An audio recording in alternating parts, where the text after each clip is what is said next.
Saudara-saudari yang terkasih, pada saat ini saya akan memberikan katekese makna baik teologis, liturgis, mungkin juga pastoral Jumat Agung.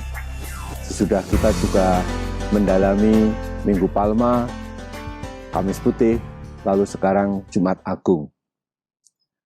Yang menarik, kadang di antara umat, kalau saling bertanya, nanti misalnya Jumat Agung jam berapa? Tentu saja maksudnya benar, maksudnya upacaranya jam berapa. Tetapi mohon diketahui bahwa Jumat Agung, tapi juga Sabtu Paskah atau Sabtu Suci, itu tidak ada misa. Jadi pertanyaannya itu lebih baik, yang mestinya upacaranya Jumat Agung jam berapa? Karena memang Jumat Agung tidak ada misa. Bahkan tidak boleh ada sakramen baptis, sakramen krisma, imamat, perkawinan, ekaristi jelas. Tapi yang diperkenankan pada hari Jumat Agung dan Sabtu Suci cuma 2 sakramen. Itu pun karena situasinya bisa darurat, yaitu sakramen tobat, pengakuan, dan sakramen pengurapan orang sakit untuk orang yang butuh minyak suci. Jelas ya? Sekarang saya seperti biasanya menampilkan 3 poin pokok dalam katekese ini. Yang pertama, apa yang menjadi inti perayaan Jumat Agung? Apa yang menjadi pokok dari misteri iman yang dikenangkan, yang dirayakan pada hari Jumat Agung? Nah, intinya adalah mengenangkan sengsara dan wafat Tuhan. Itu inti imannya. Saya kira ini cukup jelas. Nah, yang sering menjadi kesalahpahaman, hari ini Yesus wafat. Ayo kita layat pada Tuhan Yesus. Kata layat pada Tuhan Yesus, dalam tanda kutip juga tidak salah. Tetapi sebenarnya tidak tepat. Karena Jumat Agung itu bukan untuk layatan pertama-tama. Tapi perayaan syukur, hormat dan menyembah pada Tuhan yang wafat. Tuhan yang wafat dan menyelamatkan kita semua. Saya akan menjelaskan bagaimana peristiwa Tuhan Yesus yang wafat kok malah tidak disebut sebagai layatan. Pertama, misteri iman kita kepada Tuhan Yesus menyatakan bahwa Yesus Kristus itu memang manusia, dia Allah menjadi manusia seperti kita, dia hidup, dia lahir, hidup, berkarya, sengsara, dan wafat, mati, seperti kita semua. Tetapi kas yang terjadi pada Tuhan Yesus Kristus itu kas, tidak terjadi pada manusia lain. Karena dia adalah Allah yang menjadi manusia. Maka kematiannya pun berbeda dalam pengertian maknanya, isinya, yang akan saya jelaskan pelan-pelan. Yang kedua, pilihan Injil Yohanes sebagai pasio, ingat Minggu Palma itu isi pasionya atau Injilnya itu sesuai dengan tahun liturgi, ya kan? Tetapi kalau hari Jumat Agung itu selalu mengambil Injil Yohanes. Dan Injil Yohanes itu khas dalam menyampaikan peristiwa sengsara dan wafat Tuhan, yaitu justru peristiwa saat Yesus ditinggikan.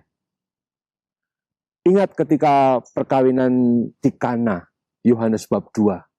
Ketika Bunda Maria minta Yesus untuk membantu orang-orang atau tuan rumah yang punya hajat perkawinan, mereka kehabisan anggur. Tahu nggak, kehabisan anggur itu berarti kehabisan unsur pesta yang paling pokok. Tanpa anggur tidak ada pesta. Nah, Yesus berkata gimana kepada Bunda Maria? Ingat Anda? Yesus berkata, waktuku belum tiba. Saatku belum tiba. Pertanyaannya lalu kapan? Saat Tuhan Yesus itu datang atau tiba. Itulah saat dia sengsara dan wafat di salib. Di beberapa teks Injil Yohanes dijelaskan itu beberapa kali. Bagaimana Yesus memang datang untuk menyambut saatnya tiba. Saat Yesus menderita sengsara dan wafat. Untuk itu, dia lahir, dia ada di bumi untuk menyelamatkan kita dengan puncaknya peristiwa wafatnya. Nah, itu sangat terasa sangat terasa. Misalnya ya, ini sebelum saya jelaskan lagi, bagaimana kita ingat waktu kisah di kitab Bilangan ya, Musa meninggikan ular tembaga di tiang. Ketika umat Israel berdosa, mengadu-adu lalu menyesal, lalu Tuhan berkata kepada Musa supaya membuat ular tembaga, siapa yang melihat akan hidup. Itu oleh Injil Yohanes menjadi antisipasi, menjadi suatu gambaran, pralambang tentang Yesus yang akan ditinggikan. Siapa yang melihat dia, yang digantung di salib, dia selamat. Itu poinnya. Maka saatnya kapan tiba adalah saat Yesus disalibkan. Saat itulah Yesus ditinggikan atau dimuliakan. Nah, saya menampilkan dua saja dari banyak hal sebenarnya bisa digali dari Injil Yohanes. Kalau kita mengikuti pasio Injil Yohanes pada hari Jumat Agung, salah satu adegan yang sangat mengesan untuk saya adalah Bunda Maria berdiri di dekat salib Tuhan, lalu yang kedua, murid yang dikasih. Siapa murid yang dikasih? Ada tradisi yang mengatakan itu Yohanes, penulis Injil, tapi ada yang mengatakan itu lebih suatu tipos, suatu model. Itu adalah tentang murid yang berlaku untuk siapa saja, bahkan nama kita bisa disebut di sana. Kalau Anda membuat renungan yang bagus, bisa membuat renungan Yesus, Bunda Maria, aku masing-masing, aku dari kita.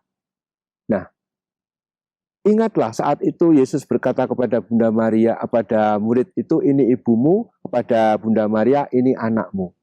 Saat itu Tuhan menyerahkan Bunda Maria kepada gereja, kalau disebut itu sebagai murid itu sebagai gereja, gereja kepada Bunda Maria, gereja kita semua. Tetapi lepas dari itu semua, Paus Benediktus ke-16 pernah mengatakan, salah satu inti dari peristiwa itu adalah bahwa Tuhan Yesus menghendaki agar setiap muridnya, termasuk kita, itu memiliki persahabatan yang penuh kasih dengan Tuhan Yesus sendiri. Maka kata murid yang dikasih itu adalah kita semua yang hendaknya dekat dengan Tuhan.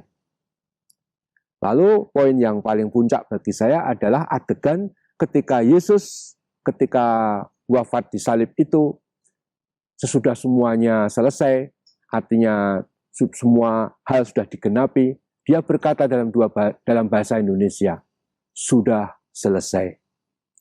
Bahasa Yunaninya tetelestai, bahasa Latinnya consumatum est, sudah selesai. Dua kata sederhana, kata akhir sebelum Yesus wafat pada Injil Yohanes, sebenarnya merangkum seluruh hidup dan perutusan Yesus. Bahwa dia datang ke dunia karena diutus oleh Allah, yang karena begitu besar kasihnya mengutus anaknya yang tunggal untuk hadir di dunia ini untuk menyelamatkan kita. Bukan untuk menghakimi, tapi menyelamatkan kita. Jadi gambarannya sangat bagus. Tuhan ini Tuhan yang penuh belas kasih. Tidak mencari kesalahan kita, dosa kita, tapi dia wafat agar kita semua menjadi anak-anaknya, punya hidup ilahi bersama Allah Bapa, dan Kristus itu menjadi pengantaranya. Kata sudah selesai, itu bisa bermakna pertama, merangkum seluruh hidup dan perutusan Yesus tadi, yang saya katakan, untuk menyelamatkan kita. Seperti seseorang, Anda juga mungkin ngalami ya, kalau punya tugas, mungkin nanti panitia paskan, biasanya atau panitia apa, selesai pas bubaran lalu mengatakan, sudah selesai, consumatum est, sambil bubur, kalau kan itu jenang sungsum, kalau orang Jawa, jenang sungsuman itu, untuk memulihkan tenaga kembali, sudah capek. Tapi itulah maknanya, Yesus telah selesai menjalankan perutusannya. Makna yang kedua, itu adalah kemenangan jaya. Sudah selesai itu artinya maut sudah dikalahkan. Dengan wafatnya, kekuatan maut, kekuatan iblis, kekuatan semua kejahatan itu definitif, final, selesai, kalah. Dan kemenangan jaya di pihak Allah yang menyelamatkan kita. Dan yang ketiga bisa dimaknai sebagai penggenapan seluruh isi perjanjian lama, penggenapan kitab suci. Dan Yesus mengatakan sudah selesai, sudah tergenapi, semuanya itu telah selesai. Maka suasananya bukan suasana sedih, menangis Yesus wafat ya. Bukan itu saudara-saudari, bukan layatan maaf ya kalau kita ditinggal oleh orang yang kita kasih. Tapi syukur, syukur karena aku diselamatkan oleh wafatnya. Maka saya mengutip Kardinal Hans Urs von Balthasar yang merangkum dan menyimpulkan bahwa akhirnya wafat Yesus itu adalah pertama-tama mewahyukan betapa besar kasih Allah yang begitu tak terhingga, begitu radikal, begitu tanpa batas, hingga mengutus anaknya supaya menyelamatkan kita, juga kalau itu berarti harus mati disalib. Karena dengan kematiannya, kita beroleh harapan akan bersama Tuhan juga dalam kematian dan ikut ambil bagian pada saat kebangkitan. Ini poin pertama, ya. Poin pertama aja udah lama ya. Poin pertama, moga-moga tidak terlalu bingung Anda. Sekarang poin kedua, lalu kekasan liturgi Jumat Agung apa? Tadi sudah saya sebut, Pasio, Injil Yohanes, itu khas dalam dalam liturgi Jumat Agung. Dinyanyikan lagi. Saya senang dengan beberapa kelompok kor yang punya macam-macam versi untuk nyanyiannya. Dan kadang-kadang mendengarkan bagaimana para penyanyi pasio dan kor menyanyikan, umat ikut ambil bagian, itu sungguh bisa mengharukan. Bahkan kadang-kadang juga bisa berbesmili alias menitikkan air mata karena terharu. Terharu Tuhan yang begitu mencintaiku, mau-maunya wafat untuk aku yang tak pantas, yang penuh dosa ini. Pasio, ya. Maka ketika selesai tadi saya sebut sudah selesai, lalu Yesus wafat dalam pasio itu, apa yang kita buat saudara-saudari? Kita berlutut. Berlutut menyembah, merendahkan diri. Berlutut itu kan simbol liturgi, artinya saya merendahkan diri. Saya tidak pantas, saya penuh dosa. Menyembah Dia yang kuhormati, yang begitu agung kasihnya, Tuhan Yesus yang wafat di salib. Maka besok kalau pas Jumat Agung, pas pasio, Anda hendaknya juga itu berlutut. Nah, yang kedua doa meriah.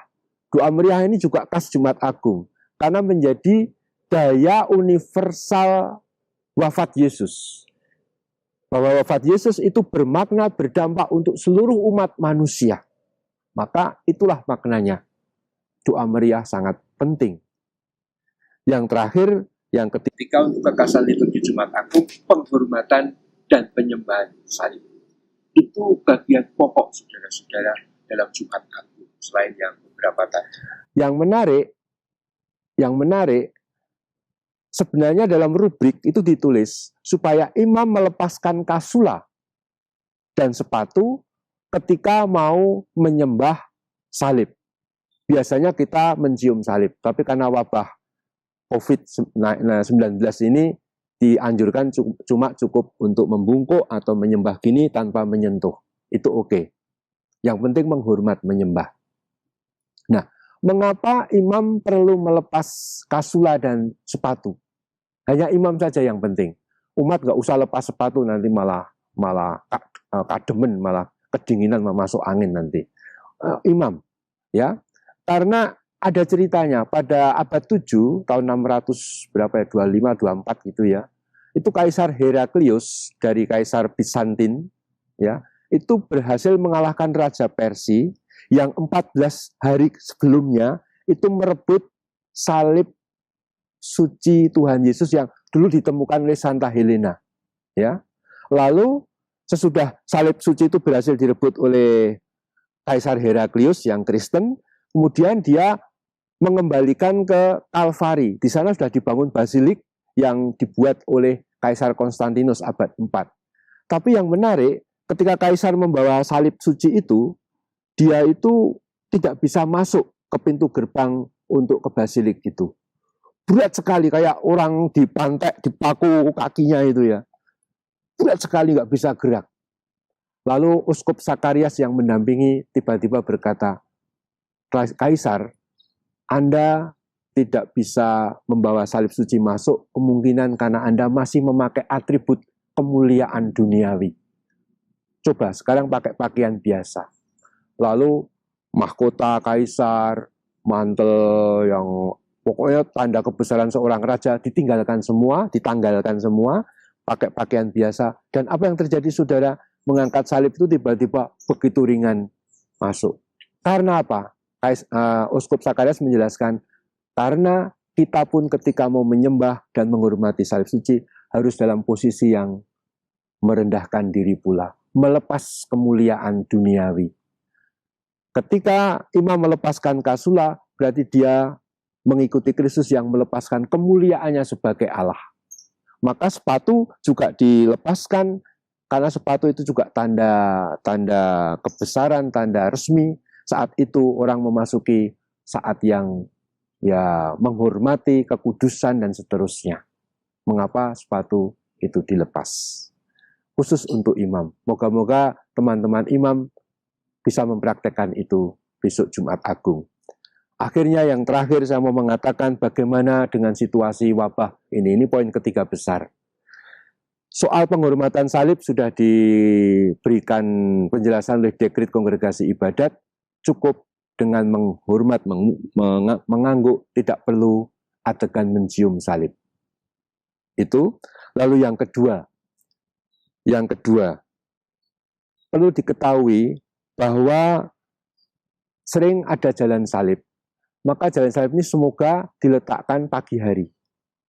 Tidak dianjurkan, mungkin tahun-tahun yang akan datang, dulu pernah terjadi, jalan salib, adegan peragaan Yesus wafat di salib, diperagakan dalam upacara Jumat Agung jam 3 itu. Itu sangat-sangat tidak dianjurkan, tidak tepat. Jalan salib atau peragaan dengan anak-anak OMK untuk mengenang wafat Tuhan, itu pagi saja. Karena jam 3 sore, upacara perayaan wafat sengsara dan wafat Tuhan, itu upacara doa, penghormatan. Kalau pakai drama, lalu cuma jadi sesuatu yang kayak tontonan. Itu berubah menjadi tontonan, bukan lagi perayaan bersama. Maka jangan ada peragaan waktu jam 3. Lalu jangan lupa Jumat Agung itu juga puasa.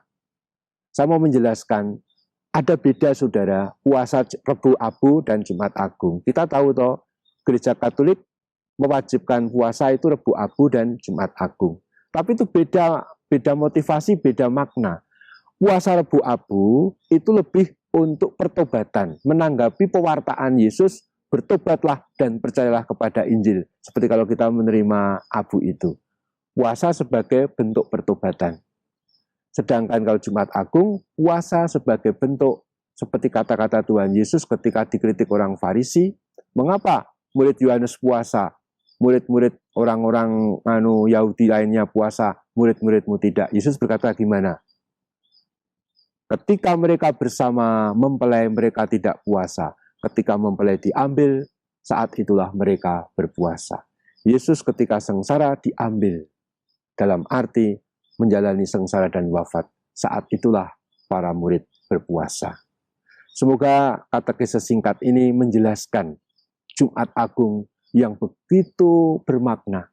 Intinya, suasana syukur penuh hormat dan menyembah, bersyukur Tuhan telah karena cintanya wafat untuk umat manusia, untuk umat Kristiani, untuk siapa saja termasuk kita orang pendosa, bahkan untuk saya sendiri. Yesus wafat untukku. Semoga Tuhan memberkati kita dan semoga Tuhan memberi selalu kekuatan, kesehatan, dan damai untuk kita semua.